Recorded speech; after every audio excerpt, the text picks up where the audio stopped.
Sangli police दलाच्या वतीने आयोजित करण्यात आलेल्या निर्भया सायकल रॅलीचा नुकताच शुभारंभ करण्यात आला आहे. कृषी राज्यमंत्री सदाभाऊ खोत यांच्या हस्ते यावेळी या रॅलीचे उद्घाटन करण्यात आले. पुढील 6 दिवस ही रॅली जिल्हाभर फिरणार आहे. महिला सुरक्षा आणि राष्ट्रीय एकात्मता याबाबत जनजागृतीसाठी सांगली पोलिसाच्या वतीने फ्रान्स द टूरच्या धर्तीवर सांगली द टूर हा उपक्रम हाती घेण्यात आला आहे. शहरातील कॉलेज कॉर्नर इथून या रॅलीला प्रारंभ झाला.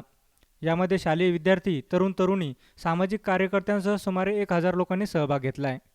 रॅलीमध्ये स्वतः जिल्हा पोलीस प्रमुख हे देखील सहभागी झालेत. 21 ऑक्टोबरपर्यंत ही निर्भया रॅली जिल्ह्याच्या कानाकोपऱ्यात जाणार आहे.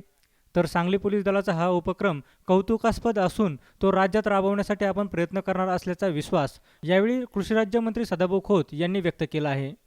निर्भया सायकल रॅलीला मी पहिल्यांदा हार्दिक शुभेच्छा देतो आणि समाजापर्यंत राष्ट्रीय एकात्मतेचा संदेश घेऊन जाण्याचा एक आगळा वेगळा उपक्रम सांगली पोलीस दलानं खऱ्या अर्थानं या ठिकाणी आयोजित केलेला आहे.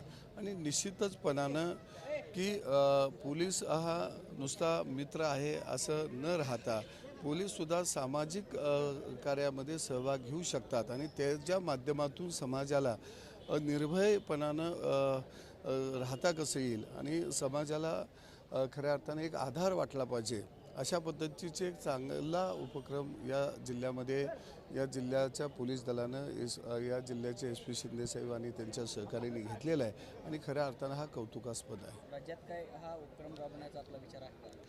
नाही, आता राज्य शासनाचाच हा एक भाग आहे आणि निश्चितपणानं महाराष्ट्रभर या पद्धतीचा एक आदर्श डोळ्यासमोर ठेवून उपक्रम राबवले जाते.